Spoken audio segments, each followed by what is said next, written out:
Bonjour. Alors aujourd'hui, on va voir la suite de la leçon suivi temporel d'une transformation chimique, vitesse de réaction. Et on va voir le suivi par pressiométrie.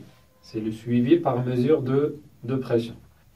Alors dans quel cas peut-on utiliser la mesure de pression pour suivre une transformation chimique? Lorsque la réaction chimique met en jeu des espèces chimiques qui se trouvent à l'état gazeux. Donc c'est l'exemple dans la transformation que je vais présenter ici. Donc il s'agit de la réaction chimique entre l'acide chlorhydrique et le ruban de magnésium. C'est juste un essai de la transformation chimique dans un tube à essai. Alors lorsqu'on ajoute la solution d'acide chlorhydrique sur le ruban de magnésium, on observe un dégagement gazeux. Alors, comme vous voyez sur cette vidéo, donc il s'agit d'une formation qui est progressive. Alors, la formation progressive du gaz permet de caractériser cette réaction ou bien cette transformation comme étant une transformation qui est lente. Alors, puisque le dégagement est progressif, ça veut dire qu'on peut suivre cette transformation. Et puisqu'il s'agit d'une transformation ou bien d'une réaction chimique qui met en jeu des espèces à l'état gazeux, alors le suivi par pressiométrie, c'est une méthode qui est adéquate dans ce cas. Alors, quelle est la nature du gaz qui se produit au cours de la transformation chimique?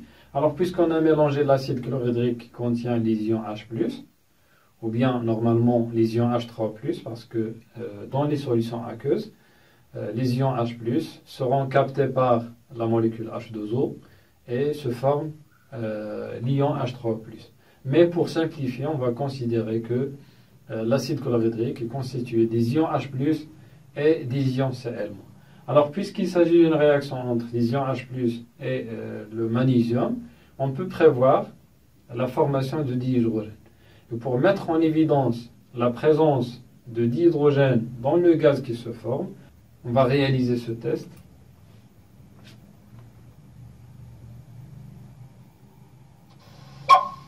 Voilà, vous écoutez une détonation. Cette détonation indique qu'il y a formation de dihydrogène. Donc le gaz qui se forme, c'est le dihydrogène. Donc ce résultat permet de décrire l'équation de la réaction qui se produit. Alors je vais considérer, pour simplifier, je vais considérer l'acide chlorhydrique est constitué des ions H+, et des ions Cl-. Le magnésium est constitué des atomes de magnésium qui se trouvent à l'état solide dans le métal. Alors la réaction chimique qui se produit, Mg plus 2H+, va donner le dihydrogène qu'on a mis en évidence par la détonation et les ions magnésium. Alors pour étudier cette transformation, on va utiliser bien sûr un montage qui est adéquat et je vais décrire ce montage. Alors le matériel nécessaire, donc, comme vous voyez sur cette figure, donc on aura besoin d'un chronomètre et d'un ballon pour y mettre le mélange réactionnel, d'un bouchon qui permet de lier le ballon au manomètre. Le manomètre permet de mesurer la pression à l'intérieur du ballon.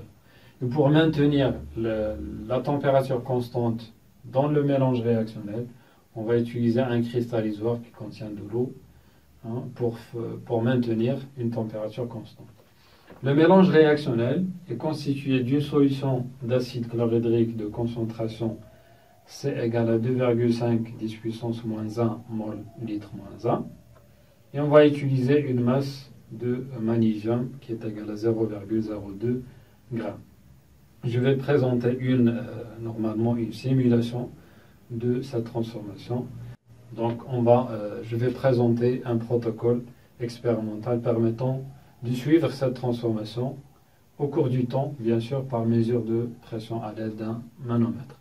Alors premièrement, on va mettre la solution d'acide chlorhydrique dans le ballon. Voilà. Puis on accroche le ruban de magnésium dans le bouchon pour déclencher la réaction à un certain moment. Bien sûr, pour considérer ce moment-là comme étant l'origine des dates et considérer cette date est nulle.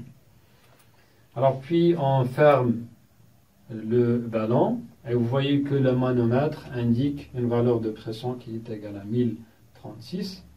C'est la valeur de la pression à l'intérieur du ballon parce que on a fermé le ballon qui contient déjà un gaz. Donc la pression 1036 représente une pression initiale mesurée avant de déclencher la réaction. Vous voyez que le ruban n'est pas en contact avec la solution.